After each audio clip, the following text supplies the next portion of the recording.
ఆదికాండం 37వ అధ్యాయం 14వ వచనం.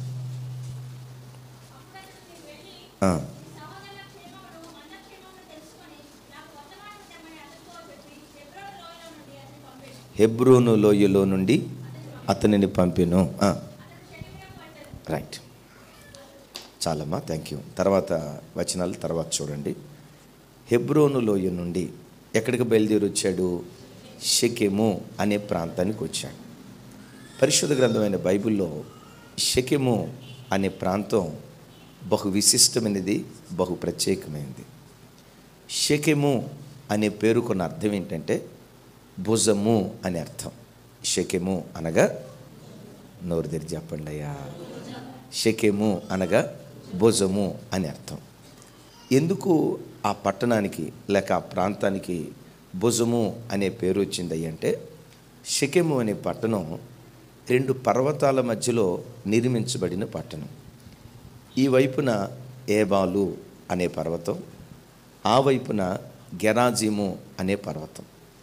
ఈ 2 పర్వతాల మధ్యలో షెకెము అనే పట్టణం ఉంది. హల్లెలూయా. ఏ 2 పర్వతాలు? ఏబాలు, ఏబాలు, ఏబాలు, రెండవది గెరాజీము అనే 2 పర్వతాల మధ్య ఈ పట్టణం కట్టబడింది. విచిత్రం ఏంటంటే, ఏబాలు పర్వతం కానీ ఇటువైపు ఉన్న గెరాజీము పర్వతం కానీ, ఈ 2 పర్వతాలు మనుషుని యొక్క భుజం ఏ ఆకారంలో ఉంటుందో సేమ్ డిటో మనుషుని యొక్క భుజపు ఆకారంలో ఈ పర్వతాలు ఉంటాయి. మనుషుని యొక్క భుజపు ఆకారంలో ఈ పర్వతాలు ఉండటాన్ని బట్టి, అలాంటి పర్వతాల మధ్యలో ఈ పట్టణం కట్టబడటాన్ని బట్టి ఈ పట్టణానికి ఏ పేరు వచ్చింది? ప్రపంచ దేశాల్లో ఇప్పటికీ కూడా కొన్ని పర్వతాలు కొన్ని రూపాలలో నిర్మించబడటం అంటే ఏర్పడ్డాయి. మదనపల్లి ప్రాంతంలో హార్స్లీ హిల్స్ అని ఒక పర్వతం ఉంది. విన్నారా పేరు? సరే, ఇప్పుడన్నా విన్నారుగా, చెప్పండి దాని పేరేంటి? హార్స్లీ హిల్స్ అన్న విన్నారా? ఎందుకు ఆ పర్వతానికి ఆ పేరు అట్లా వచ్చింది? హార్స్ హిల్, గుర్రం యొక్క డెక్క ఏ ఆకారంలో ఉంటుందో ఆ పర్వతం సేమ్ అదే ఆకారంలో ఉండటాన్ని బట్టి ఆ పర్వతానికి పెట్టబడిన పేరు ఏంటంటే హార్స్లీ హిల్స్. బైబిల్లో ఒక పర్వతం ఉంది. ఆ మధ్య నేను శ్రీకాకుళం ప్రాంతానికి, శ్రీకాకుళం కాదు, ఒరిస్సా రాష్ట్రం రాయిగడ. ఎవరన్నా ఒరిస్సా వాళ్ళు ఉన్నారు ఇక్కడ? ఎవరు లేరా? సరే, రాయిగడ అనే ప్రాంతం విన్నారా? రైట్. రాయిగడ అనే ప్రాంతానికి వెళ్ళినప్పుడు అక్కడ ఒక పర్వతం ఉంది. నా దగ్గర ఆ ఫోటో కూడా ఉంది. ఆ పర్వతం యొక్క పైభాగం ఎట్లుంటుందంటే, ఓ మనిషి ఇట్లా తలదిండు కింద తలా నుంచి పండుకుంటే ఈ పైభాగం ముక్కు, నోరు, గడ్డం ఏ షేపులో ఉంటుందో ఆ పర్వతం సేమ్ డిటో అట్టాగే ఉంటుంది. అట్లాగే ఏబాలు, గెరాజీము ఈ 2 పర్వతాలు ఎట్లా ఉన్నాయంటే, మనుషుని యొక్క భుజం ఏ షేపులో ఉంటుందో ఈ పర్వతం ఆ పర్వతం సేమ్ డిటో అలా ఉండటాన్ని బట్టి ఆ ప్రాంతానికి షెకెము అనే పేరు పెట్టారు. ఇప్పుడు చెప్పండి, షెకెము అంటే అర్థం ఏంటి? కొంచెం గట్టిగా. షెకెము అంటే భుజము అని అర్థం. భుజం ఆధ్యాత్మికంగా కాదు, మామూలు పరిభాషలో కూడా భుజము అనేది భారాన్ని భరించేదానికి గుర్తుగా ఉంది. ఇప్పుడు యాకోబు యోసేపును అన్నల క్షేమ సమాచారం తెలుసుకొని రమ్మని పంపించేటప్పుడు వాస్తవంగా యోసేపు యొక్క గుండెల్లో చాలా భయాలు ఉన్నాయి. ఏంటి? నేను వెళ్తే అన్నలు నన్ను అంగీకరిస్తారో లేదో, నాకేదైనా కీడు చేస్తారేమో, నాకేమైనా నష్టం కలుగు చేస్తారేమో, నా ప్రాణం తీస్తారేమో, ఎన్నో భయాలు యాకోబు గుండెల్లో ఉన్నాయి. యోసేపు గుండెల్లో ఉన్నా తాను షెకెముకు వెళ్ళటానికి మాత్రం వెనుతీయలేదు. ఎందుకో తెలుసా? తనంత ధైర్యంగా షెకెముకు వెళ్ళటానికి కారణం ఏంటంటే, తన భారమంతా దేవుని భుజాల మీద మోపాడు. మీకు అర్థమైందా? ఈ షెకెము ఆధ్యాత్మికంగా ఎవరికి గుర్తుగా ఉంది అంటే, మన రక్షకుడైన యేసుక్రీస్తు ప్రభు వారికి గుర్తుగా ఉంది. ఆమెన్. వాక్యం వింటున్న బిడ్డలారా, మీ అందరితో ఒక మాట చెప్తా. మన హృదయంలో రకరకాల బరువులు, రకరకాల భారాలు, రకరకాల బాధలు బ్రతుకు కాలమంతా ఎప్పుడు మన జీవితంలో ఉంటూనే ఉంటాయి. ఒక బాధ పోయిందంటే అయ్యో పాపం అంత బాధగా చెప్తున్నావు ఏం తల్లి, ఇంకొక బాధ వస్తుందన్న అంటుంది. నిజమే, మనిషి జీవితం అంతే అన్నా. గమనించండి, ఒక బాధ పోయింది. అందుకని బైబిల్లో రాసి ఉంటుంది, కరుడును పిలుచుచున్నది. అంటే ఒక బాధ పోతా పోతా మన దగ్గర నుంచి విడిచిపెట్టి పోతా ఆ బాధ ఈలోపు ఇంకొకటి ఏం చేస్తుందంట, నువ్వు రా నేను పోతున్నాను అంటదట. నిజమే. చూడండి, మన బ్రతుకు కాలంలో బాధలు మనకేమి కొత్త కాదు. చనిపోయే ఆఖరి క్షణం వరకు బాధల కోణాలు వేరు కావచ్చు, బాధలు మాత్రం ప్రతి వ్యక్తి తన బ్రతుకులో అనుభవించాల్సిందే. రైట్? అయితే నీ గుండెల్లో ఎన్ని బరువులున్నా, ఎన్ని భారాలున్నా, నా బరువులు మోసే దేవుడు నాకున్నాడు, నా బాధ్యతలు భరించే దేవుడు నాకున్నాడు, ఆయన నీకున్నాడనే నిశ్చింతతో యోసేపులాగా ధైర్యంగా మనం ముందుకు సాగిపోయేవారిగా ఉండాలి. Praise the Lord. అందుకనే కీర్తనలో భక్తుడు చక్కటి మాట అంటాడు. చూడండి, 68వ కీర్తన ఎవరైనా చదవండి గట్టిగా. 19వ చరణం.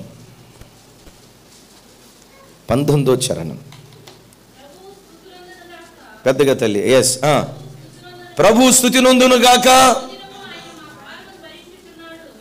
మరొకసారి థ్యాంక్ యూ మా. చాలు, ఇంకోసారి అందరూ చెప్పండి గట్టిగా.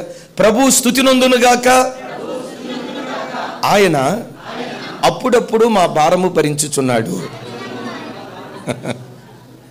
ఏమని రాసింది తల్లి?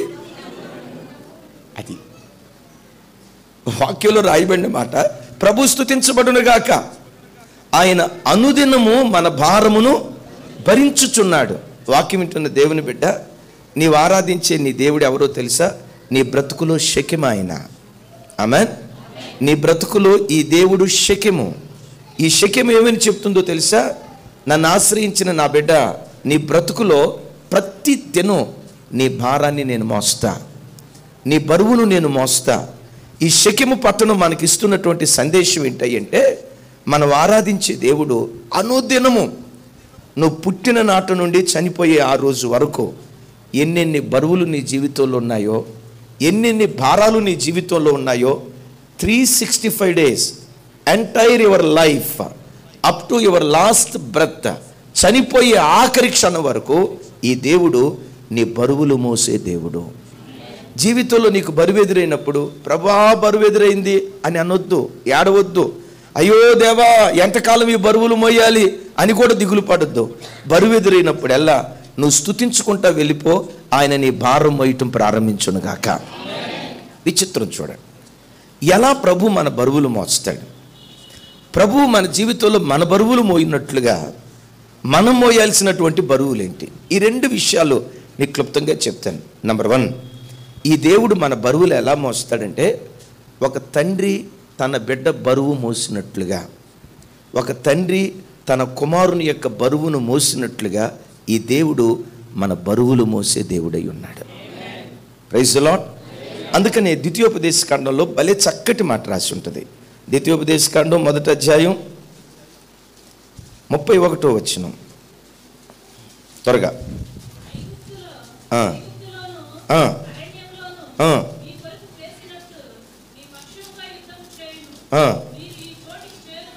మీరు ఈ చోటికి చేరు వరకు, మీరు వచ్చిన మార్గం అంతటిలోనూ మనుష్యుడు తన కుమారుని ఎత్తుకొనినట్లు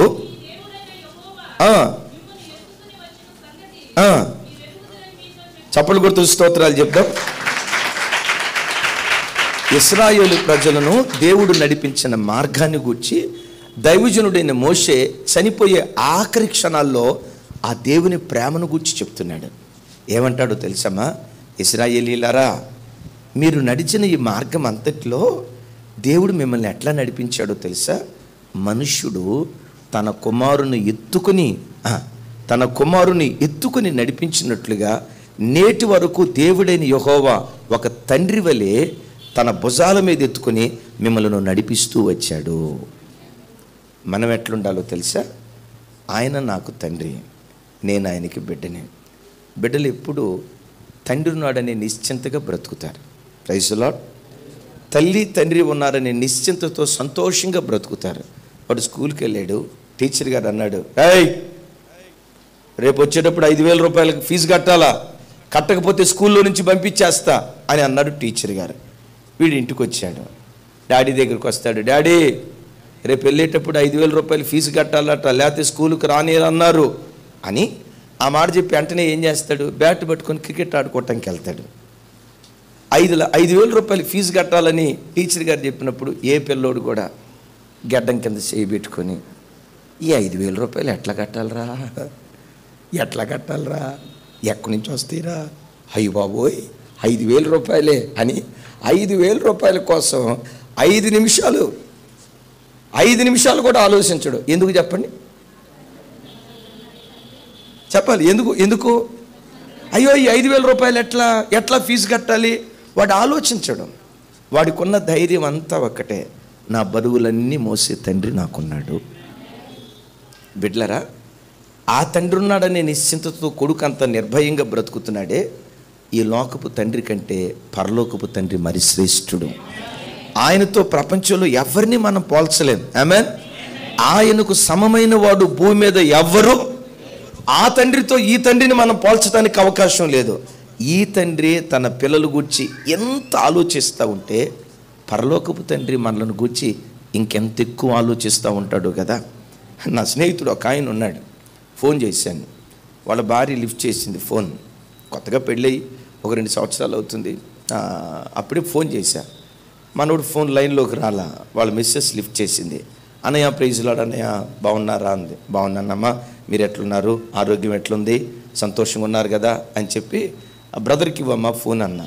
బ్రదర్ చాలా బిజీలో ఉన్నాడు అన్నయ్య, ఒక పావు గంట దాకా నన్ను డిస్టర్బ్ చేయొద్దు అన్నాడు అన్నయ్య. అమ్మ నిద్రపోతున్నాడా అన్నాను. ఏం నిద్రేం పోవట్లేదు అన్నయ్య. మేలుకొనే ఉన్నాడా? మేలుకొనే ఉన్నాడమ్మా.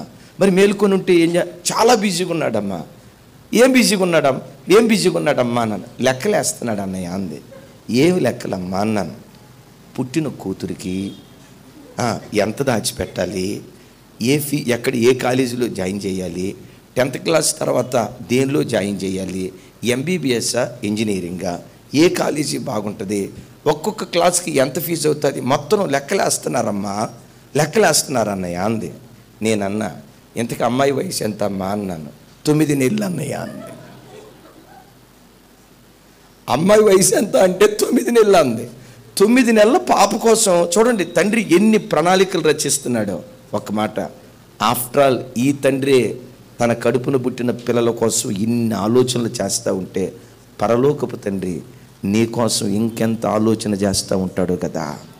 నీ భవిష్యత్తు కోసం ఎంత ఆలోచిస్తూ ఉంటాడో కదా. తల్లిదండ్రులారా మీరు చూడండి, ప్రతి తల్లి తండ్రి నా పిల్లలకి అది చేసి పెట్టాలి, నా పిల్లలకి ఇచ్చేసి పెట్టాలి, అమ్మో ఆ స్కూల్లో జాయిన్ చేయాలి, ఈ కాలేజీలో జాయిన్ చేయాలని ప్రతి తల్లి తండ్రి మనసు పిల్లల కొరకు పరితాపడుతుంది.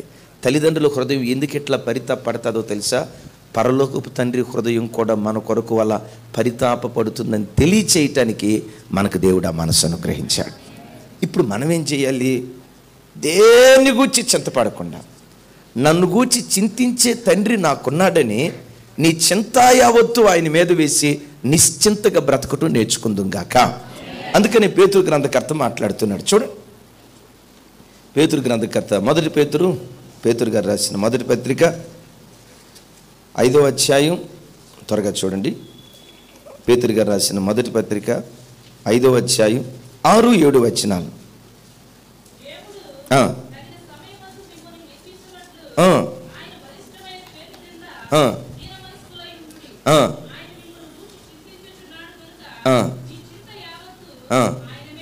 చప్పలు కొడుతూ స్తోత్రాలు చెప్దాం. ఇక చూడండి, భక్తుడు ఈ స్థలంలో ఏమంటాడంటే, తగిన సమయమందు దేవుడు మిమ్మల్ని హెచ్చించున్నట్లుగా బలిష్టమైన ఆయన చేతి క్రింద దేన మనస్కులై అణిగి ఉండండి. ఆయన మిమ్మును గూర్చి చింతించుచున్నాడు గనుక మీ చింతా యావత్తు, చెప్పాలి, మీ చింతా యావత్తు ఆయన మీద వేయండి అంటాడు. మనలను గూర్చి చింతించే దేవుడు ఉన్నారు. మీరు నేను చేయాల్సింది ఏంటో తెలుసా? నీ గుండెల్లో ఏ చింత ఉన్నా దేవుని సన్నిధిలో మోకరించి, ప్రభా నా పిల్లల విషయమే ఈ చింత ఉంది, నా చింత నీ మీద వేస్తున్నానయ్యా. ఆర్థికంగా నా గుండెల్లో ఈ బాధ ఉంది, నా బాధ నీకు అప్పగిస్తున్నానయ్యా. నా ఆరోగ్య విషయంలో నా గుండెల్లో ఈ చింత ఉంది, నా చింత నీ మీద వేస్తున్నానయ్యా. పోలీసు ఉద్యోగానికి రాశాను, ఉద్యోగం వస్తుందో రాదో, క్వాలిఫై అవుతానో లేదో, దేవా నా గుండెల్లో కాంపిటేటివ్ ఎగ్జామ్కి ప్రిపేర్ అవుతున్నాను, నా గుండెల్లో ఉన్న ఈ చింత అంతా నీ మీద వేస్తున్నానయ్యని చింత యావత్తు ఆయన మీద వేస్తే నీ జీవితంలో దేవుడు పని చేయటం ప్రారంభిస్తాడు. గట్టిగా చెప్తాం ఆమేన్. చింత యావత్తు ఆయన మీద వేసి మనం ఎట్లా ఉండాలంటాడు? ఎందుకు మనం నిశ్చింతగా ఉండాలి? మన కొరకు చింతించే దేవుడు ఒకరున్నారు. ఈ మాట చూడండి, నిన్ను గూర్చి కనీసం కట్టుకున్న భర్త నిన్ను గూర్చి చింతించకపోయినా, మొన్న ఒక తల్లి చెప్తుంది, అన్నయ్య మేము తిన్నామో లేదో అసలు పట్టించుకోడు అన్నయ్య, మనోడు మాత్రం ప్యారడైజ్కి వెళ్ళి ఫుల్గా బిర్యానీ తిని వస్తాడు అన్నయ్య, మేము తిన్నామో తినలేదు, పిల్లలు తిన్నారో లేదో అసలు పట్టించుకోడు అన్నయ్య.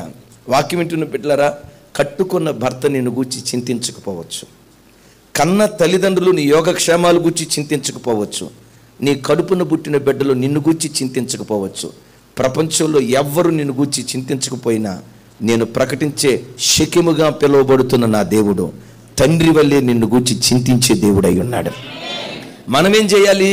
చింతా యావత్తు ఆయన మనలను గూర్చి చింతించుచున్నాడు గనక చింతా యావత్తు ఆయన మీద. ఎవరన్నారు ఈ మాట? పేతురు గారు అన్నారు. ఇప్పుడు అడుగుదాం, గమనించండి, బాధల్లో ఉన్న వాళ్ళని ఓదార్చడం తేలికే, కానీ అట్టాటి బాధ మనకు వస్తే మనల్ని మనం ఓదార్చుకోవటం మాత్రం ఖాళీ పూర్తి చేయండి. బాధల్లో ఉన్న వాళ్ళని ఓదార్చడం తేలికే, అట్లాంటి బాధే మనకు వస్తే ఏం దేవుడురా దేవుడో, ఏం ప్రార్థనరా ఈ ప్రార్థన, ఈ ప్రార్థన కీర్తన అంతా ఒట్టిదే, ఏమి ఇంత ప్రార్థన చేస్తే ఏమొచ్చింది అని మనకు బాధ కలిగినప్పుడు కృంగిపోతాం. ఏమన్నాడు పేతురు గారు? మీ చింత యావత్తు ఆయన మిమ్మల్ని గూర్చి. మరి పేతురు గారికి చింత వచ్చిందా? వచ్చింది. చింత వచ్చినప్పుడు కూర్చొని గడ్డం కింద చేయి పెట్టుకుని, ఏంట్రా బతికెట్టయిపోయింది, ఏంటి నా జీవితం ఎట్టయిపోయింది, చింతించాడా? ఏం చేశాడు? పేతురు గారిని చెరసాల్లో వేశారు. చెరసాల్లో వేసేటప్పుడు ఏం చేశారంటే, తెల్లారిన తర్వాత పస్కా పండుగ, పస్కా బలి పశువుగా పేతురు వధించబడబోతున్నాడు.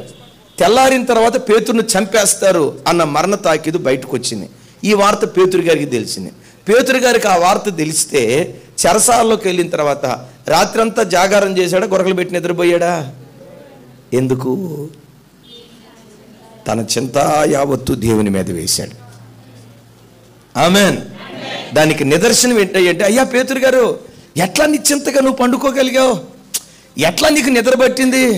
అరే తెల్లారిన తర్వాత పస్కా బలి పశువుగా నిన్నే వధిస్తారంట కదా, ఇంత నిబ్బరంగా నువ్వు పండుకోవటానికి కలిగిన కారణం ఏంటి? సస్తే సత్యనేనా?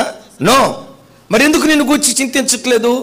నన్ను గూర్చి చింతించేవాడు ఒకడు నాకుండగా, నా భారాలు మోసేవాడు ఒకడు నాకుండగా, నేనెందుకు చింతించాలి అని తన చింత యావత్తు దేవుని మీద వేశాడు. అది దేవుడు చూసి పేతురు పక్షాన కార్యం చేయటానికి పరలోకమే చెరసాల్లోకి దిగొచ్చింది. అట్లా కాకుండా ఏదైనా ఒక ఇబ్బందికరమైన వార్త నీకు తెలిసినప్పుడు ఆ రాత్రి అంతా మంచం మీద పడుకొని చెయ్యి ఇటని, ఈ చెయ్యి ఇటని, ఈ కాలు ఇటని, ఈ కాలు ఇటని నిద్ర బట్టకి ఇడిదిరిగి మరలా అడిదిరిగి లేచి సోఫా మీద ఒక్కడవే ఇట్లా గడ్డం కింద కూర్చోబెట్టుకొని, ఏంటి ప్రభువా అని చెప్పి నిద్ర పట్టక, మరలా ఈలోపు నిద్ర పట్టడానికి ఏదో సిట్రిజిన్ ట్యాబ్లెట్ లాంటిది తీసుకొని అయినా నిద్ర పట్టక. గమనించండి, నిద్ర పట్టక మధ్యరాత్రి అయినా కళ్ళు అట్లాగే తెరిచి ఏంట్రా పరిస్థితి అని అన్నావనుకో, అప్పుడు దేవుడు అనుకుంటాడు, వీడికి నేనున్నాననే ధైర్యం లేదురా, వీడికి నేనున్నానే విశ్వాసం లేదురా, ఎంత గొప్ప దేవుడైన నేను ఈ బిడ్డకుండగా వీడు ఎందుకు ఇట్లా కలవరపడుతున్నాడు అంటే సరైన స్థాయిలో నా పట్ల విశ్వాసం లేదని ప్రభు బిడ్డలారా దేవుడు దుఃఖపడతాడు. గమనించండి, ఎన్ని టెన్షన్స్ నీకున్నా నిశ్చింతగా దేవుని సన్నిధిలో పండుకుందాం గాక. వాక్యం ఏమంటుంది? విశ్వసించువాడు, కొంచెం గట్టిగా, విశ్వసించువాడు ఎన్నడూ ఎప్పుడు కలవరపడడు. ఎందుకో తెలుసా? ఎన్నడూ ఎప్పుడు పదే పదే దాని గురించి చింతించడు, కారణం, నన్ను గూర్చి చింతించే దేవుడు నాకున్నాడు గనుక. ఆయన ఎవరు? తండ్రి తన కుమారుని ఎత్తుకున్నట్లుగా. ఈ వాక్యం వింటున్న బిడ్డ, నా వైపు చూడు. నీ చిన్నతనంలో నీ తండ్రి నిన్ను ఎట్లా ఎత్తుకున్నాడో, తండ్రి చిన్నతనంలో ఎత్తుకున్నాడేమో, ఈ తండ్రి నీ బ్రతుకు కాలం అంతా నిన్ను ఎత్తుకునేవాడు, జీవితకాలం అంతా నిన్ను ఎత్తుకునేవాడు. ఆ తండ్రి నీ బరువే మోసాడేమో. ఈ దేవుడు నీ అనారోగ్యాన్ని గూర్చిన బరువు, నీ ఆత్మీయ విషయాన్ని గూర్చిన బరువు, నీ ఆర్థిక విషయాలు గూర్చిన బరువు, ప్రతి బరువును ఒక తండ్రిలాగా నీ మీద ఎత్తుకునేటువంటి వాడు. గట్టిగా చెప్దాం ఆమేన్. మరోసారి చెప్దాం ఆమేన్. మొట్టమొదట ఈయన తండ్రిలాగా మన బరువుని ఎత్తుకునేవాడు. రెండవది, ఇశ్రాయేలు ప్రజలను దేవుడు ఎట్లా మోసుకుంటూ వెళ్ళాడు. ఆయన ఎవరు? షెకెం. షెకెము అనగా భుజం. భుజం దేనికి గుర్తు? బరువును భారాలను మోసేటువంటిది. దేవుడు మన బరువును మన భారాలను ఎలా మోస్తాడో ఒకసారి చూడండి. నిర్గమాకాండం 19వ అధ్యాయం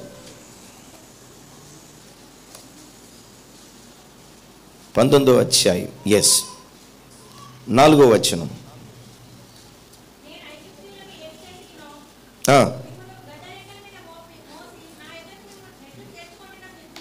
టెన్షన్ పడక తల్లి, మరొకసారి చదువు తల్లి.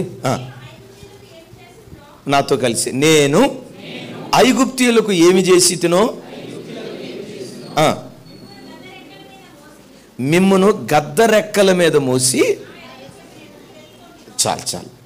ద్వితీయోపదేశకాండంలో కూడా ఈ మాట ఉంటుంది. గతంలో నేను చెప్పాను, పక్షిరాజు తన గూటిని రేపి తన రెక్కల మీద మోసినట్లు. నాతో కలిసి చెప్పండి, పక్షిరాజు తన గూటిని రేపి రెక్కల మీద మోసినట్లు. ప్రభు బిడ్డలారా, ఈ దేవుడు ఎవరో తెలుసా? ఈ దేవుడు ఎవరో తెలుసా? ఈ దేవుడు ఎవరో తెలుసా? గ్రద్ద తన రెక్కల మీద పిల్లల్ని మోసినట్లు తనను ఆశ్రయించిన ప్రజలను మోసే దేవుడు, భరించే దేవుడై ఉన్నాడు. ఆమేన్. గ్రద్ద తన రెక్కల మీద పిల్లల్ని ఎట్లా మోసుకుంటూ ఆకాశ గగనాల్లోకి వెళ్తాదో, ఈ దేవుడు తన రెక్కల మీద మనలను మోసే దేవుడు. అయితే గ్రద్ద తన పిల్లలను మోసేటప్పుడు ఏం చేస్తుందో తెలుసా? తన పిల్లలు కూడా తనకులాగా ఎగరాలని చెప్పి రెక్కల మీద పిల్లలను పెట్టుకొని ఆకాశమంత ఎత్తుకు తీసుకొని వెళ్తుంది. ఎక్కడికి? ఆకాశమంత ఎత్తుకు తీసుకొని వెళ్తుంది. తీసుకొని వెళ్ళి అక్కడికి వెళ్ళిన తర్వాత ఏం చేస్తుందో తెలుసా? ఒక్కసారి రెక్కల మీద ఉన్న పిల్లల్ని అట్లా ఇసిరి కొట్టేస్తుంది, రెక్కల మీద నుంచి వదిలేస్తుంది. ఈ పిల్లలు అనుకుంటాయి, మా అమ్మ చాలా మంచిది అనుకున్నాం, ఆకాశం అంత ఎత్తుకు తీసుకొచ్చి ఈ దరిద్రపు తల్లి ఎట్టా చేసింది ఏంటి, ఆ పడేస్తే నేల మీద పడేయచ్చు, కానీ ఆకాశం అంత ఎత్తుకు తీసుకెళ్ళినట్లుగా తీసుకొని వెళ్ళి అరే ఆకాశం అంత ఎత్తులో వదిలిపెట్టింది, అక్కడి నుంచి నేల మీద పడితే మన పని శ్మశాన వాటికే కదా, అయ్యో మన పని ఏమైపోద్ది, ఏంట్రా తల్లి ఇట్లా విడిచిపెట్టింది అని ఆకాశం అంత ఎత్తు నుండి అది నేల మీద పడిపోయేటప్పుడు మనసులో తల్లిని ఎంత తిట్టుకుంటుందో. చీ, తల్లి అంటే ఉంటే ఉండాలి కానీ ఎట్టా చెప్పాలా, దేవుడంటే ఉండాలి కానీ మరి ఇట్టాడి దేవుడా, అరే ఎట్లా వదిలిపెడతాడా, ఎట్లా మరిచిపోతాడా? గమనించండి, ఆ పిల్ల అల్లాడుతూ ఇక గమనించండి, అల్లాడుతూ మరో క్షణంలో నేల మీద పడి బండరాయికి తగిలి చనిపోయే ఆఖరి క్షణాల్లో ఆ పక్షిరాజు ఏం చేస్తో తెలుసా? రివ్వుమని మరలా ఎగురుకుంటూ దాని పాదములకు రాయి తగలకుండా రెక్కల చాటును తన పిల్లలను తీసుకొని మరలా ఆకాశం అంత ఎత్తుకెళ్ళటం ప్రారంభిస్తాడు. కొంచెం గట్టిగా హల్లెలూయా, కొంచెం గట్టిగా హల్లెలూయా. వాక్యం వింటున్న బిడ్డలారా, క్రైస్తవ జీవితంలో కూడా దేవుడు ఆకాశం అంత ఎత్తుకు తీసుకొని వెళ్ళినట్లుగానే ఉంటాడు. సడన్గా దేవుడు విడిచిపెట్టినట్లుగానే అనిపిస్తుంది. ఈలోపు ఆశ్చర్యకరమైన తన హస్తమల్లను పట్టుకోవటం ప్రారంభిస్తుంది. హల్లెలూయా. అరే దేవుడు విడిచిపెట్టాడేమో అని అనుకునే లోపు ఆయన ప్రేమ దొరికినప్పుడు, నా దేవుడు నన్ను విడిచిపెట్టలా, నా దేవుడు నన్ను మరిచిపోలా, నా దేవుడు మరలా నన్ను పట్టుకున్నాడని ఆయన ప్రేమను తలస్తూ స్తుతించేటట్లుగా దేవుడు కృప చూపిస్తాడు. యేసయ్యకి మహిమ కలుగును గాక. కొంచెం గట్టిగా హల్లెలూయా, మరోసారి హల్లెలూయా. దేవుడు కూడా మన జీవితంలో ఆకాశమంత ఎత్తుకు తీసుకొని వెళ్తాడు, వెళ్ళినట్లుగానే ఉంటాడు, కొన్నిసార్లు విడిచిపెట్టినట్లుగానే ఉంటాడు. కానీ బైబిల్లో ఒక మాట రాసి ఉంటుంది, ప్రభు సర్వకాలము విడనాడడు, రెప్పపాటు కాలం విసర్జించిన బ్రతుకు కాలం అంతా మనకు కృప చూపించే దేవుడై ఉన్నాడు. మరోసారి చెప్దాం ఆమేన్. మరోసారి చెప్దాం ఆమేన్. కొన్ని సందర్భాల్లో మనకు అనిపిస్తుంది బిడ్డలారా, క్రైస్తవ జీవితం ఎలా ఉంటుందంటే, చూడండి, ఇశ్రాయేలు ప్రజలు ఎర్ర సముద్రం దగ్గరికి వచ్చారు. అద్భుతం. ప్రజలందరూ చూస్తూ ఉండగా ఎర్ర సముద్రాన్ని 2 పాయలుగా చీల్చాడు. ఎంత గొప్ప అద్భుతం! 2 పాయలుగా చీల్చిన తర్వాత ఇశ్రాయేలు ప్రజలు ఆ ఎర్ర సముద్రం గుండా దాటుకుంటూ వెళ్ళేటప్పుడు మిరియామి నాట్యమాడుతూ దేవుని స్తుతించినట్లుగా ఇశ్రాయేలు ప్రజలు కూడా ఏమని పాట పాడారో తెలుసా? బైబిల్లో అద్భుతమైన పాట. మరో రకంగా చెప్పాలంటే బైబిల్లో రాయబడిన కీర్తనలో మొదటి కీర్తన అని చెప్పొచ్చు. మోషే ఏమని పాడతాడంటే, యెహోవా వేల్పులలో నీ వంటి వాడెవరు, పరిశుద్ధతను బట్టి మహనీయుడో, స్తుతి కీర్తనలు బట్టి పూజ్యుడో, నీ వంటి ఆశ్చర్య కార్యాలు చేసే దేవుడు ఎవరని తనివితేర అద్భుతమైన పాట పాడాడు. ఆ పాట పాడుతూ ఉంటే ఇశ్రాయేలీల పట్ల దేవుడు చేసిన కార్యాలను బట్టి ప్రజలంతా నాట్యమాడుతూ గంతులు వేస్తూ ఎర్ర సముద్రం దాటారు. ఎంత గొప్ప అద్భుతం జరిగింది కదా! అద్భుతం జరిగిన వెంటనే ఏం జరిగిందో తెలుసా? 3 రోజుల పాటు తాగటానికి నీళ్లు లేక అరణ్యంలో అల్లాడిపోయారు. ఇక్కడ అద్భుతం జరిగింది. అద్భుతం జరిగిన వెంటనే చెప్పాలి, అద్భుతం జరిగిన వెంటనే ఆవేదన కూడా వచ్చింది. ఆవేదన వచ్చితే సరే 3 రోజులు ప్రయాణమై నీళ్లు లేక అల్లాడిపోతా ఉంటే అదిగో అంత దూరాన్ని నీళ్లు కనపడ్డాయి. అమ్మయ్య, తాగి నీళ్లు తాగి ప్రాణం సేద తీర్చుకుందామని నీళ్ళు అట్లా తీసుకున్నారు. నీళ్లు చెప్పాలి నీళ్లు చేదైపోయినాయి. గమనించండి, ప్రభువా నీళ్లు చేదైపోయిన దేవుని మీద సనగటం ప్రారంభించారు. అక్కడ అద్భుతం జరిగింది. అద్భుతం జరిగిన వెంటనే మారా ఎదురైంది. ప్రభువా ఎట్లా అనే వాస్తవమో మారాను పరిష్కరించడానికి చెట్టును కూడా దేవుడు సిద్ధపరిచాడు. బిడ్డలారా చూడండి, నీ జీవితంలో ఎప్పుడు ఏ సమస్య ఎదురైనా ఆ సమస్యకు విరుగుడు కూడా ముందుగానే నీ బ్రతుకులో దేవుడు సిద్ధపరిచి ఉంచాడు. ఆ సమయం వచ్చినప్పుడు దేవుడు బయలుపరుస్తాడు. మొన్న ఎగ్జామ్స్ రాశారు కదా, ప్రశ్నలు ఉన్నాయంటే వాటికి జవాబులు ఉంటాయా లేవా? ప్రశ్నలు ఉన్నాయంటే వాటికి జవాబులు ఉంటాయా లేవా? జవాబు లేని ప్రశ్నే. జవాబు లేని ప్రశ్నే కాదు. ప్రశ్న ఉందంటే సమాధానం ఉంది. సమస్య నీ బ్రతుకులో ఎప్పుడైనా ఎదురైందంటే దానికి విరుగుడు కూడా ముందుగానే దేవుడు సిద్ధపరిచాడు. అయితే మరి ఇట్లా ఎత్తుకు తీసుకుని వెళ్ళటం, మరలా విడిచిపెట్టడం, ఇవన్నీ ఎందుకో తెలుసా? ఇది కొన్ని ఆత్మీయ అనుభవాలు దేవుడు నీకు నేర్పాలనుకుంటాడు. Praise the lord. ఇంకోసారి చెప్దాం, ప్రైజ్ ది లార్డ్. ఏమి నేర్పాలనుకుంటాడు అంటాడు భక్తుడు, శ్రమ కలగక మునుపు నేను త్రోవ తప్పి నడిచా. నాతో కలిసి చెప్పండి, శ్రమ కలగక మునుపు నేను, ఇంకోసారి, శ్రమ కలగక మునుపు నేను త్రోవ తప్పి నడిచా. అంటే మరి శ్రమ కలిగిన తర్వాత పర్ఫెక్ట్గా నడవటం స్టార్ట్ చేశాడు. ఈ పర్ఫెక్ట్ నడక ఎక్కడొచ్చింది? వాక్యం విన్నప్పుడు రాలా. వింటారా? కొన్ని ఆత్మీయ అనుభవాలు ఎంత వాక్యం విన్నా మనం నేర్చుకోలేం. వాక్యం ద్వారా నేర్చుకోలేని ఆత్మీయ పాఠాలు శ్రమల పాఠశాలలో దేవుడు మనకు నేర్పటం ప్రారంభిస్తాడు. ఈ మాట బాగా వినండి. నేను ఎప్పుడు చెప్తా కదా, ప్రపంచంలో ఏ యూనివర్సిటీ నేర్పలేని ఆధ్యాత్మిక పాఠాలు శ్రమల పాఠశాల మనకు నేర్పుతుంది. అప్పుడు నువ్వు అంటావు, శ్రమ నుండి ఇందుట నాకు మేలాయెను. మరోసారి చెప్దాం. ఎట్లా అంటే చూడండి, పల్లెటూళ్ళలో కొన్ని గేదెలు మాటను, అస్సలు మాటను. అంటే గేదెలు అంటే మన భాషలో బర్రెలు, అంతే కదా. కొన్ని బర్రెలు మాటను ఆ పొలంలోకి దూసుకొని వెళ్తాయి, ఈ పొలంలోకి తీసుకొని వెళ్తాయి. మీలాంటి మంచోళ్ళు ఎవరైనా ఎదురైతే ఈ గేదె ఏం చేస్తో తెలుసా? తన కొమ్ములతో ఒక కొమ్ము గుమ్మి పల్టీలు కొట్టేస్తుంది. యజమానుడికి అర్థం కాదు. ఈ గేదె సరైన మార్గంలో నడవాలి అంటే ఏం చేయాలా? అటు ఇటు వెళ్లకుండా సరి అయిన మార్గంలో ఇది నడుచుకుంటూ వెళ్ళాలంటే ఏం చేయాలని యజమానుడు ఏం చేస్తాడంటే దాని మెడకు గుదిబండ కడతాడు. ఏ బండ? కొంచెం గట్టిగా తమ్ముడా, కొన్ని గుదిబండలు దేవుడు మనకు కడతాడు. కట్టడమే మంచిది. టిల్లన లేకపోతే మనం మాటను, మనం మామూలోడం కాదు. జెర్మియా అనేవాడు మామూలోడేం కాదు. ఎంత భక్తి కలిగినోడో అదే సమయంలో సాతానుగాడు కొన్నిసార్లు పనిచేస్తాడు. అందుకనే కొన్ని గుదిబండలు దేవుడు కడతాడు. తమ్ముడా, నీకుండే గుదిబండ నీకుంటుంది. అమ్మా, నీకేం గుదిబండ లేదులే అమ్మా, నీకుండే గుదిబండ నీకుంటుంది. గడ్డం తమ్ముడా, నీకుండే గుదిబండ నీకుంటుంది. ప్రతి ఒక్కరికి అయ్యా ఇర్మియా గారు మీకుండే గుదిబండ నీకుంటుంది. గుదిబండ లేనోడంటూ ఎవడు లేడు భూమి మీద. ఎవరైనా ఎక్కడుంటే చేతులు ఎత్తడం చూద్దాం. ఒక్కళ్ళు కూడా చెయ్యత్తలా. అయితే ఇవన్నీ ఎందుకో తెలుసా?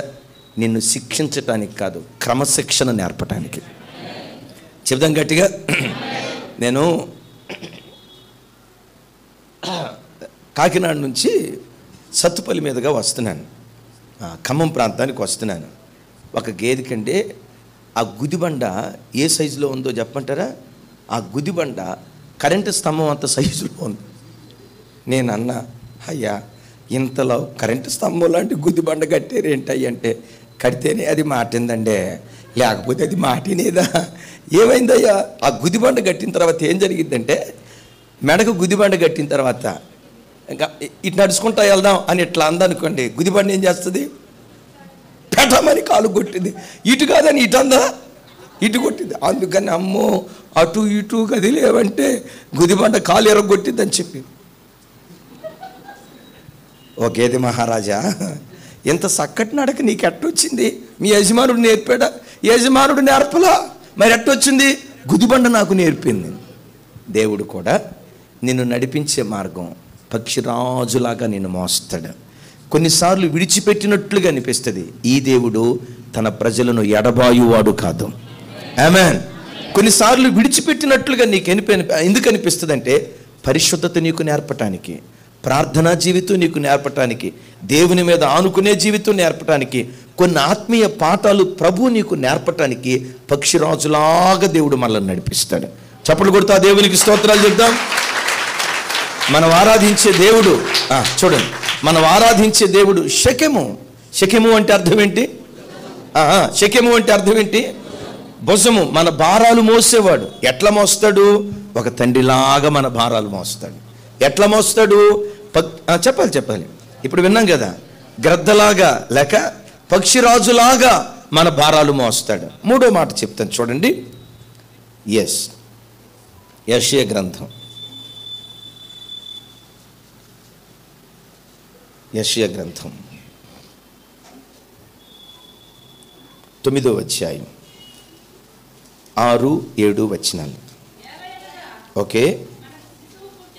ఏలయనగా మనకు శిశువు పుట్టెను. ఓకే.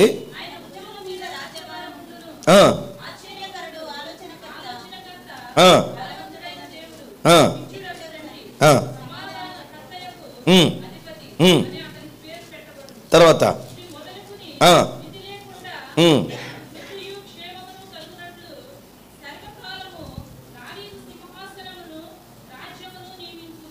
ఆమేన్. చదువు.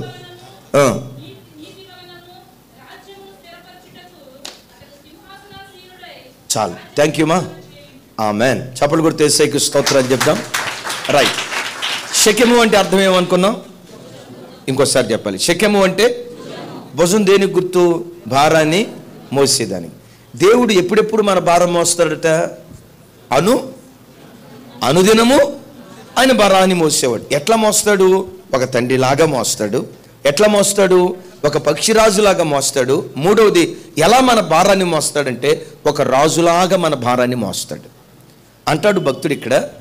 ఏలయనగా మనకు శిశువు పుట్టెను. ఏలయనగా మనకు శిశువు పుట్టెను, మనకు కుమారుడు అనుగ్రహించబడిను. ఆయన భుజముల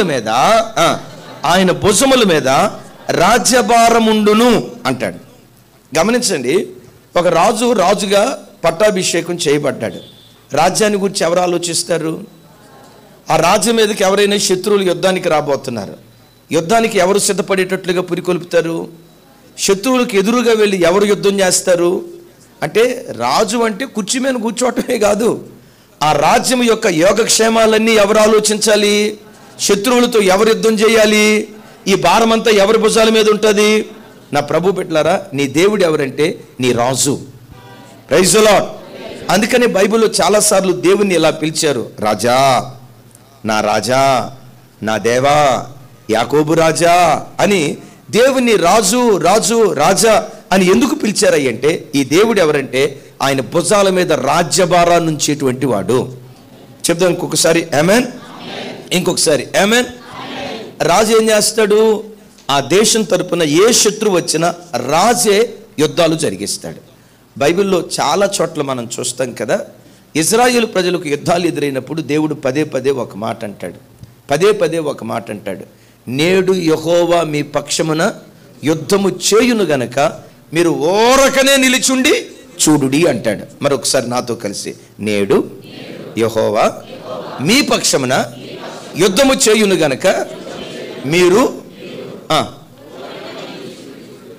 ఒకటి మీరు నమ్మండి, నువ్వు ఊరకుంటే దేవుడు ఊరకుండడం, నువ్వు మౌనంగా ఉంటే దేవుడు మౌనంగా ఉండడం, నువ్వు ఒర్లుతూ ఉంటే దేవుడు మౌనం అయిపోతాడు. నువ్వు పని చేస్తా ఉంటే సరే మనోడు బిజీలో ఉన్నాడులే, మనోడు చేసుకుంటాడులే, దేవుడు సైలెంట్ అయిపోతాడు.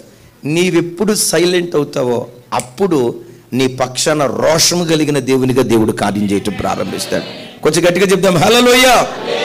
వాక్యం వింటున్న బిడ్డలారా, నీ జీవితంలో ఎన్ని యుద్ధాలు ఎదురైనా, యుద్ధం అని అంటంతో గతంలో చాలాసార్లు చెప్పాను, నరుని కాలము భూమి మీద యుద్ధ కాలము వంటి కాలము కాదా అంటాడు. ఈ మధ్య గత 2 వారాల క్రితం చెప్పాను. నిజమే, మనం భూమి మీద బ్రతికిన కాలం అంతా మన దినాలు ఎట్లాంటి దినాలు? యుద్ధ దినాలు. ఏమంటే చిన్నప్పుడు స్కూల్కి వెళ్ళేటప్పుడు పుస్తకాలతో యుద్ధమా? మనకి హిందీ రాకపోతే హిందీ టీచర్తో యుద్ధమా? లెక్కలు రాకపోతే లెక్కల టీచర్తో యుద్ధమా? సైన్స్ రాకపోతే సైన్స్ టీచర్తో యుద్ధమా? మాకు ఒక టీచర్ గారు ఉండేవాడు, హిందీ మాస్టర్. ఆయన క్లాసు వచ్చిందంటే ఇక పిల్లలందరూ సార్ కడుపులో పోస్తుంది సార్ అని బయటికి వెళ్ళిపోతారు. ఒకరోజు ఇట్లాగే పిల్లలు వెళ్ళిపోతుంటే ఒకడు వచ్చి సార్ నాకు గుండెల్లో పోస్తుంది సార్ అన్నాడు. నా వైపు చూడండి, సార్ నాకు గుండెల్లో పోస్తుంది సార్ అన్నాడు. మాస్టర్ అడిగాడు, రే ఎక్కడ వస్తుందిరా నొప్పి? ఇక్కడ వస్తుంది సార్, గుండె నొప్పి అన్నాడు. అప్పుడు టీచర్ చెప్పాడు, రే గుండుండేది ఇట్రా, గుండుండేది ఇట్రా. లేదు సార్ గుండె నొప్పి ఇక్కడే వస్తుంది సార్, నా కుడి వైపునే ఉంటుంది అంటాడు. చూడండి యుద్ధం.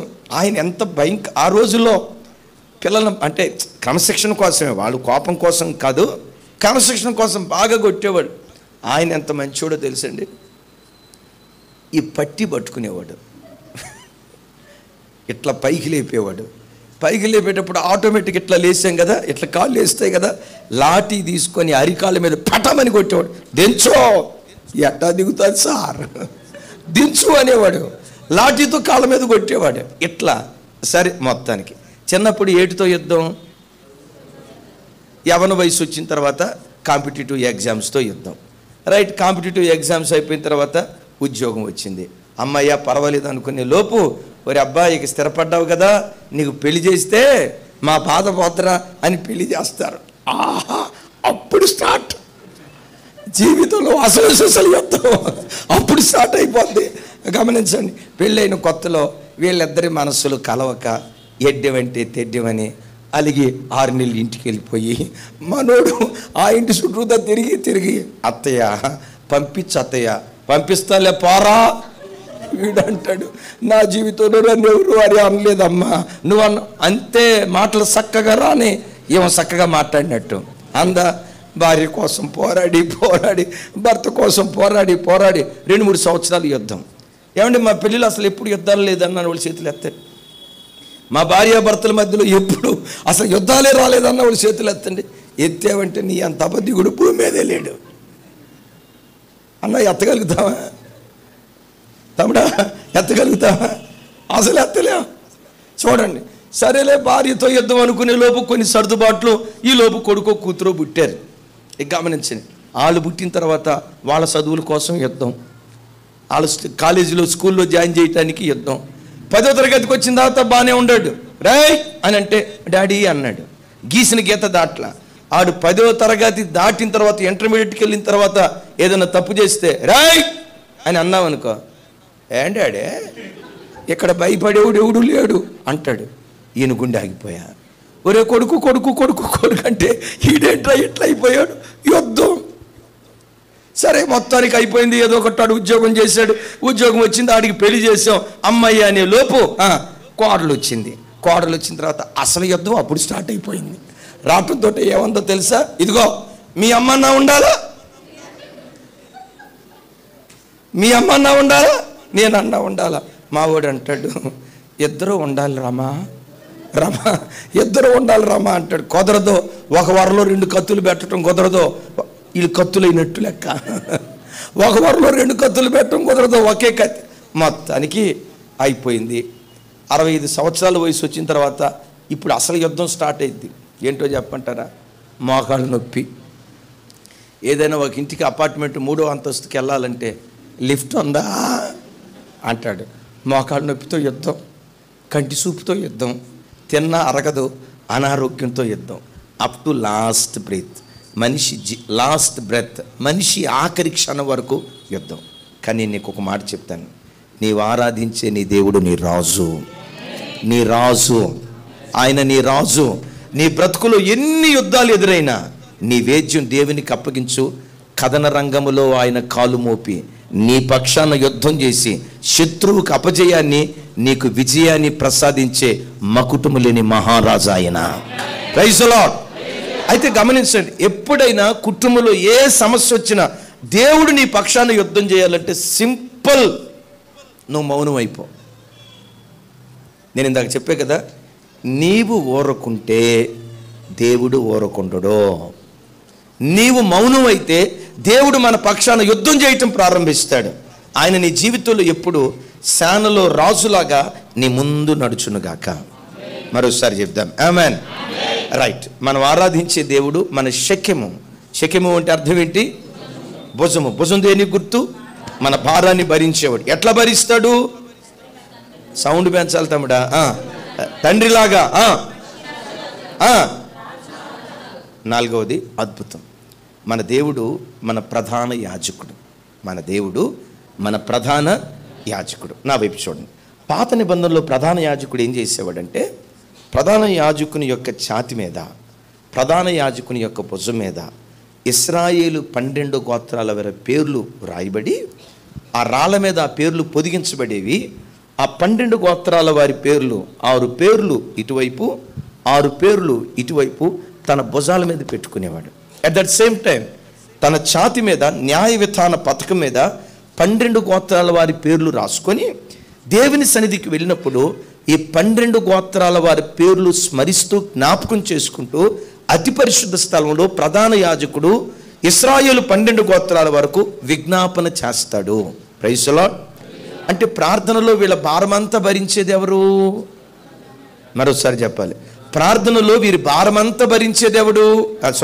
ప్రార్థనలో వీరి భారమంతా భరించేది ఎవరు? ప్రధాన యాజకుడు. మనం ఆరాధించే యేసుక్రీస్తు వారు ప్రధాన యాజకునిగా గొర్రెపిల్ల రక్తం తీసుకొని కాదు కానీ తన సొంత రక్తాన్ని తీసుకొని తన స్వరక్తము చేత అతి పరిశుద్ధ స్థలముగా పిలువబడుతున్న పరలోక రాజ్యములో మన నిమిత్తం ఆయన పరలోక రాజ్యంలో అడుగుపెట్టాడు.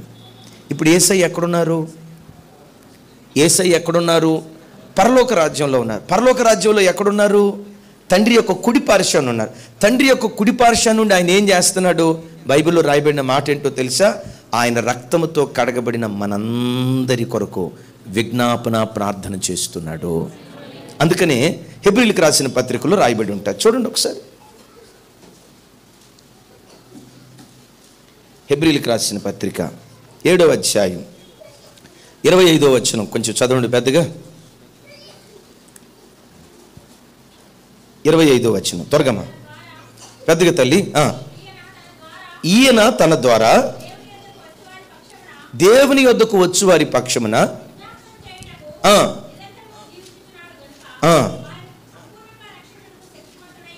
ఆమెన్. నాతో కలిసి ఈ మాట చెప్పడానికి ప్రయత్నం చేయండి. ఈయన తన ద్వారా దేవుని యొద్దకు వచ్చు వారి పక్షమున విజ్ఞాపనము చేయుటకు నిరంతరము జీవించుచున్నాడు గనుక సంపూర్ణముగా రక్షించుటకు శక్తిమంతుడై ఉన్నాడు. నా వైపు చూస్తూ నాతో కలిసి ఒక్కొక్క మాట చెప్పండి. ఈయనంటే ఎవరు? యేసుక్రీస్తు ప్రభువారు. మరొకసారి ఈయన చెప్పండి. ఈయనంటే ఎవరు? రైట్.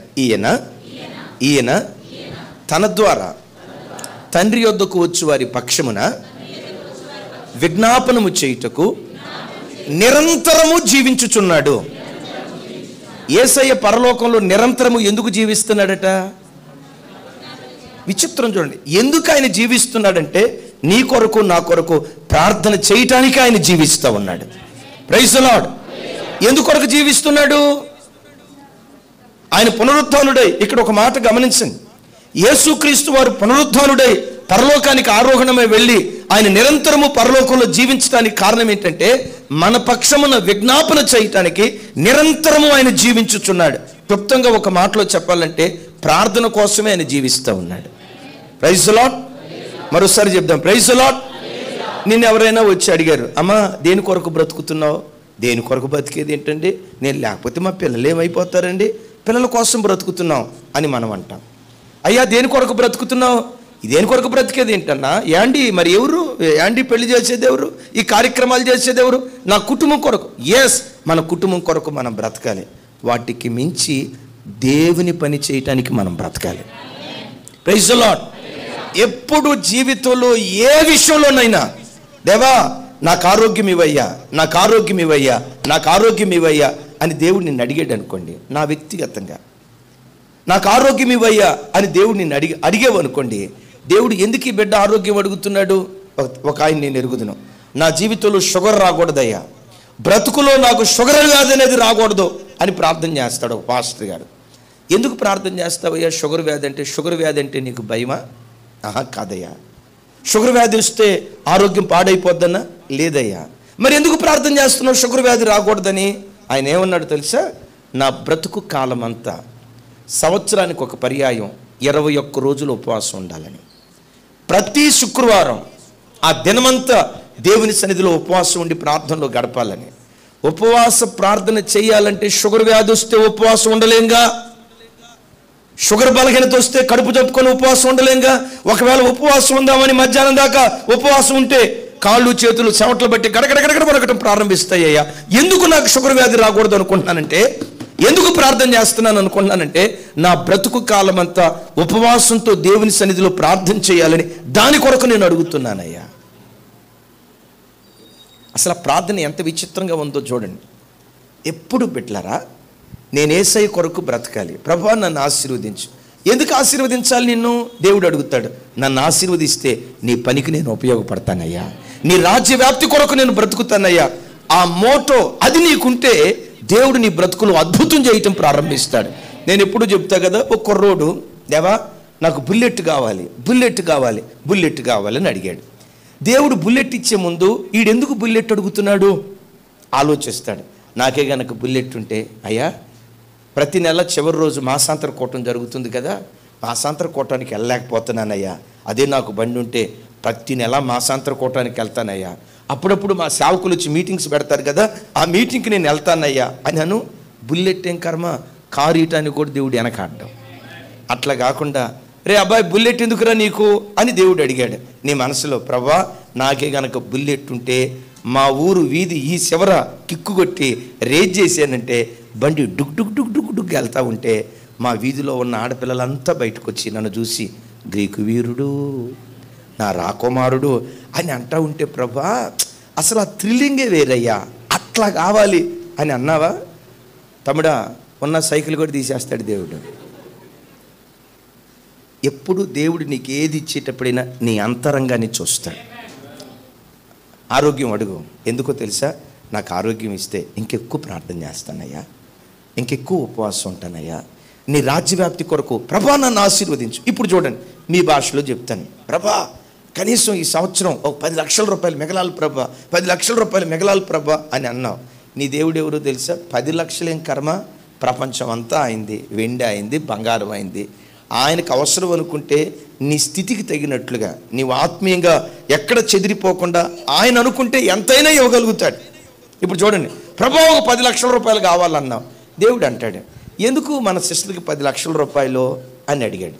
ప్రభా 10 లక్షల రూపాయలు నాకు ఇస్తే నాయన 10,000 రూపాయలు, సారీ 10 లక్షల్లో లక్ష కదా, 1,00,000 రూపాయలు దశంభాగం ఇవ్వటం కాదయ్యా, నేను నీ సావుకి 25% ఇస్తానయ్యా, 2,50,000 ఇస్తానయ్యా నన్ను ఆశీర్వదిస్తే అని అన్నావు అనుకో, ఆ 10 లక్షల పక్కన 2-3 సున్నాలు పెట్టడానికి కూడా దేవుడు వెనకాడ్డాం.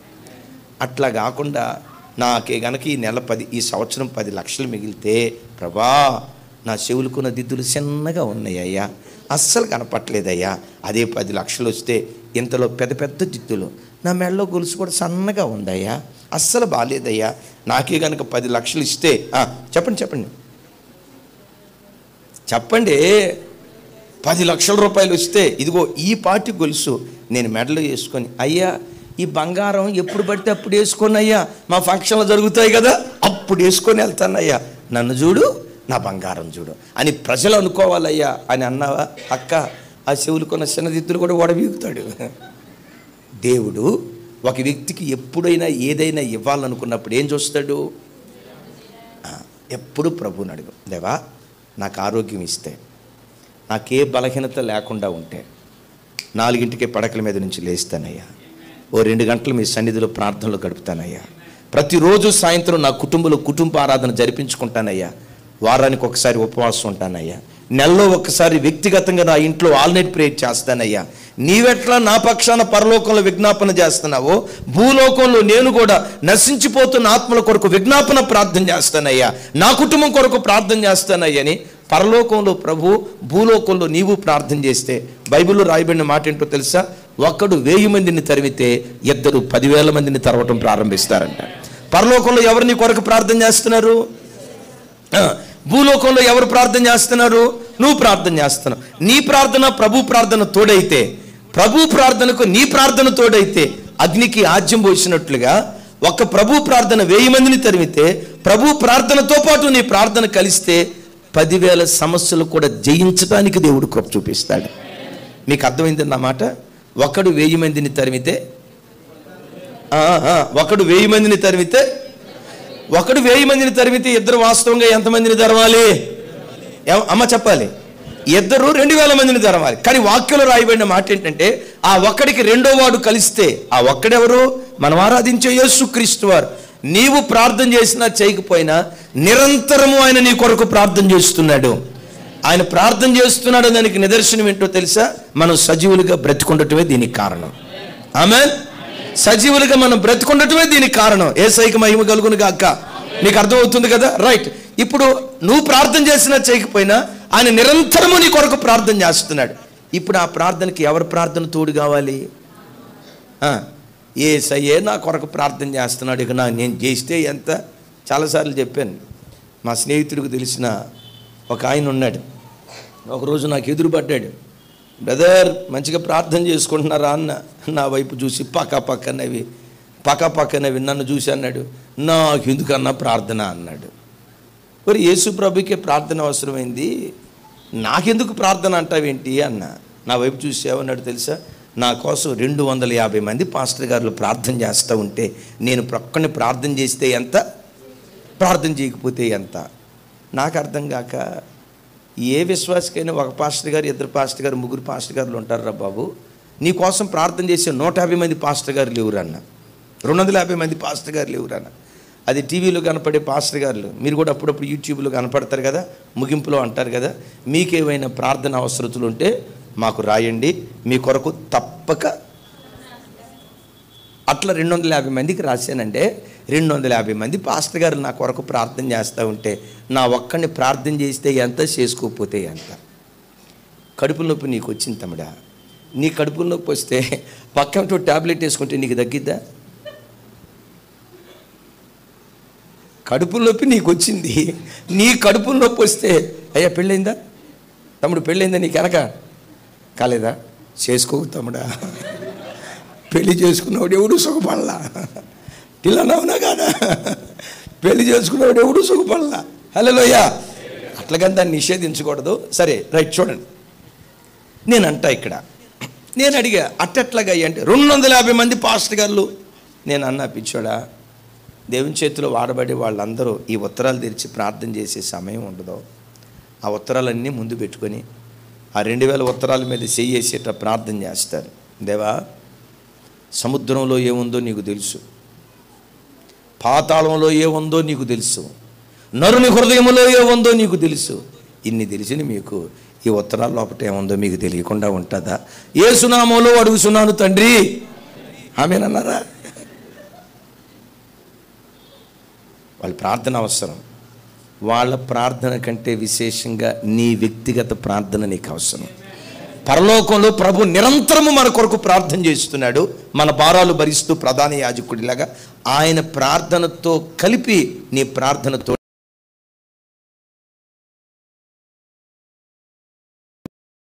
ఇస్తాడు. ఒక మాట ఇస్తారా? రేపటి నుంచి సూర్యుడు ఉదయించక మునిపే 5 గంటలలోపు నిద్రలో నుంచి లేండి. 4:30కి లేవటంతో అమ్మ ఎన్నింటికి లేస్తున్నారు? లేవటంతో తొల్లిటి అర్ధగంట, అవకాశం ఉంటే గంట ఏకాంతంగా ప్రభుతో గడపండి. ఉదయం ప్రభుతో గడిపి మీ దినచర్య ప్రారంభించండి. ఆ దినం ఎక్కడికి వెళ్ళినా విజయోత్సవంతో దేవుడు మిమ్మల్ని ఊరేగిస్తాడు. అడుగుపెట్టిన ప్రతి చోట విజయాన్ని దేవుడు దయచేస్తాడు. Praise the lord. Okay, teacher గారు పగలంతా ఉద్యోగాలు చేసుకున్నారు. సాయంత్రం అయిన తర్వాత కుటుంబంగా కూడుకొని కనీసం ఒక అర్ధగంట అయినా కుటుంబంగా దేవుని సన్నిధిలో గడపండి. ఎన్ని యుద్ధాలు మీ జీవితంలో ఎదురైనా పరాక్రమశాలిగా దేవుడు నిలవబడి, యుద్ధశూరుడిగా దేవుడు నిలవబడి, శౌర్యము వహించి కథన రంగంలో దేవుడు కాలు పెట్టి సాతానుకు అపజయం, నీకు విజయాన్ని దేవుడు ప్రసాదిస్తాడు. Praise the Lord. Praise the Lord. మనం ఆరాధించే దేవుడు మన షెకెము. షెకెం అంటే అర్థం ఏంటి? భుజం దేనికి గుర్తు? ఎస్, మన భారాన్ని దేవుడు భరించేవాడు. ఎలా భరిస్తాడు? ఎలా భరిస్తాడు? ఎలా భరిస్తాడు? ఎలా భరిస్తాడు? ప్రధాన యాజకుని లాగా. ఆఖరిగా ఈ దేవుడు మన భారాన్ని ఎలా భరిస్తాడో తెలుసా? కాపరిలాగా భరిస్తాడు. కాపరి ఏం చేశాడు? 100 గొర్రెలు ఉన్నాయి ఆ కాపరికి. మరి ఒక గొర్రెకి ఏమైందో? ఒక గొర్రెకి ఏమైందో? మందను విడిచిపెట్టి బురదలో డొర్రెలాడుతుంది, ముండ్ల కంపల్లో చిక్కుకుంది. కాపరి మనసు ఏంటో తెలుసా? 99 గొర్రెలు తన ఎదుటున్నా వాటిని బట్టి తృప్తి పడుతున్నాడు, కానీ దానికి మించిన బాధ కాపరి గుండెల్లో ఉంది. దేని కొరకు? తప్పిపోయినటువంటి గొర్రె కొరకు. దేవుని బిడ్డలారా, నా వైపు చూడండి. సంఘంలో ఒక్క బిడ్డ తప్పిపోయినా, ఆయన రక్తంతో కడగబడిన ఆయన పిల్లల్లో ఎవరైనా తప్పిపోయినా నీ కొరకు దేవుని మనసు కొట్టుకుంటుంది. దేవుని మనసు నీ కొరకు కొట్టుకుంటుంది. నువ్వు దేవుని కాదని, దేవునిలో బ్రతకలేక, పాపాన్ని స్నేహించి పాపం వైపు నువ్వు అడుగులు వేసి నాకు పాపం కావాలని ప్రభువుని విడిచిపెట్టి నువ్వు వెళ్ళినా నీ కోసం యేసయ్య మనసు కొట్టుకుంటూ ఉంటుంది. ఈ బిడ్డ మరలా ఎలాగైనా నా దగ్గరికి రావాలి, నా కౌగిల్లోకి రావాలి, మరలా ఈ బిడ్డకి ఎలాగైనా నా ప్రేమను పంచాలని. చాలాసార్లు ఏమైందో తెలుసా? దేవుని విడిచిపెట్టి నువ్వు దూరంగా వెళ్ళిపోయేటప్పుడు, దేవుని విడిచిపెట్టి నువ్వు దూరంగా వెళ్ళిపోతున్నప్పుడు ఆ దేవుడే వెతికి వెతికి నిన్ను పట్టుకున్నాడు. వెతికి వెతికి నిన్ను పట్టుకున్నాడు. ఆయన వచ్చి, నువ్వు కావాలరా నాకు, నువ్వు నాకు కావాలి, నువ్వు నాకు కావాలి, నీ కొరకు నా ప్రాణం పెట్టా, నువ్వు నాకు కావాలని నీవు దేవుని కాదని దూరంగా వెళ్ళిపోతున్నా ఈ ప్రేమ నిన్ను వదులుకోకుండా వెతికి వెతికి ఈ ప్రేమ నిన్ను పట్టుకుంది. ఒకసారి నా వైపు చూడండి. నువ్వు రక్షించబడి ఎన్ని సంవత్సరాలు అవుతుందో తెలియదు, కానీ చాలాసార్లు తొట్టిల్లి ఈ భక్తిలో నేను బ్రతకలేనులేండి, ఈ విశ్వాసంలో నేను బ్రతకలేనులేండి, ఇంత నీతిగా జీవించడం నా వల్ల కాదులేండి అని చాలాసార్లు నువ్వు దారి తప్పావు.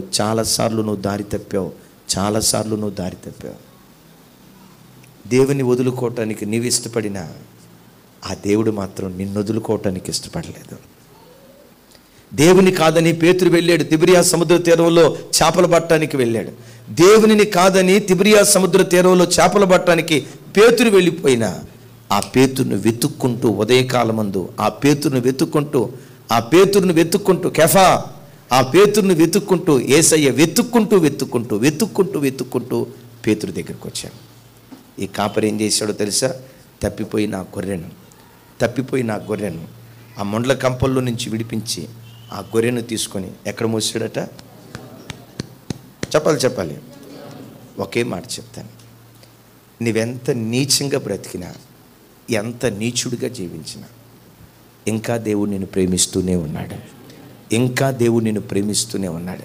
నీ పాపాన్ని బట్టి ఛీ వీడు నాకొద్దు, ఛీ ఈ దరిద్ర బ్రతికే ఈ ఆడబిడ్డ, ఛీ నాకొద్దు, ఇన్ని సంవత్సరాల వాక్యం ఎక్కడుంది బిడ్డ దగ్గర పవిత్రత, ఇన్ని సంవత్సరాల వాక్యం ఎక్కడుంది వీడి దగ్గర నీతి, ఇలాంటి నీతి మాలినోడు నాకొద్దు అని చివరికి నిన్ను కన్న తండ్రి నిన్ను త్రోసివేసినా నా దేవుని ప్రేమ మాత్రం నీవే కావాలని నీ కొరకు దేవుని మనసు కొట్టుకుంటా ఉంది. Praise the lord. నీవెంత నీచంగా బ్రతికినా పశ్చాత్తాపడితే ఈ కాపరి ఎవరో తెలుసా? క్షమించటానికి సిద్ధమైన మనసు కలిగినటువంటి వాడు. కొంచెం గట్టిగా చెప్దాం ఆమేన్. కాపరి ఎలాంటి వాడో ఒక్క మాట చెప్పి ప్రార్థన చేస్తా.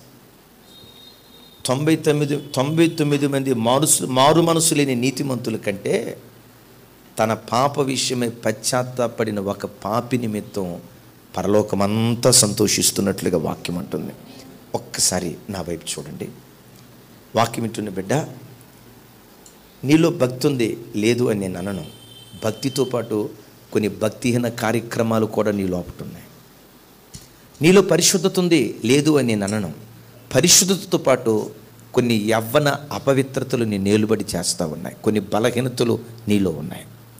దేవునికి ఆయాసకరంగా బ్రతికే కొన్ని గుణాలు నీకున్నాయి. ఇంకో మాట చెప్పంటారా? ఆ బుద్ధిహీనత ఏంటో నీకు బాగా తెలుసు. దేవుని ఎక్కడ ఏడిపిస్తున్నావో, దేవుని గాయాలు పదే పదే ఎక్కడ నువ్వు రేపుతున్నావో, దేవుని ఎక్కడ నువ్వు ఆయాసపరుస్తున్నావో నీ పాపం నీకు బాగా తెలుసు. నీకు తెలుసు.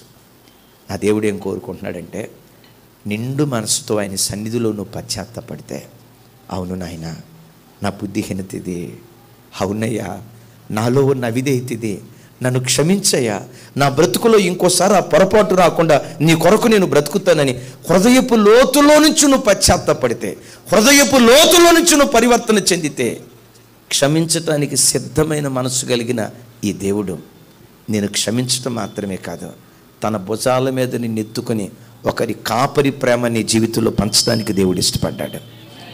ఒక్కడు తన బ్రతుకును గూర్చి పశ్చాత్తాపడితే, మార్పు చెందిన ఆ ఒక్క వ్యక్తిని బట్టి పరలోకం అంతా ఏం జరుగుతుందట? పరలోకం అంతా సంతోషిస్తున్నట్లుగా దేవుని వాక్యం అంటుంది. నేను 10 లక్షల రూపాయలు ఇచ్చినందువల్ల దేవుడు సంతోషిస్తాడో లేదో నాకు తెలియదు, కానీ 1 కోటి రూపాయలు దేవునికి ఇచ్చినందువల్ల దేవుడు సంతోషిస్తాడో లేదో నాకు తెలియదు, కానీ నీ జీవితంలో నీకున్న పాపాన్ని విడిచిపెట్టి నువ్వు పవిత్రంగా బ్రతికితే నిన్ను బట్టి పరలోకం అంతా సంతోషించడం ప్రారంభిస్తుంది. ఈ దేవుడు ఎవరో తెలుసా? కాపరి వలె నీ పాప భారం అంతా మోసే దేవుడు. అందుకని అంటాడు కదా, ప్రయాసపడి భారం మోయిచున్న సమస్త జనులారా నా యొద్దకు రండి, నేను మీకు విశ్రాంతిని కలుగు చేస్తా, మీ పాప భారాన్ని నేను మోస్తా. ఆ కాపరి భుజాల మీద మన పాప భారం వేసి పవిత్రులుగా దేవుని సన్నిధిలో బ్రతుకుదుము గాక.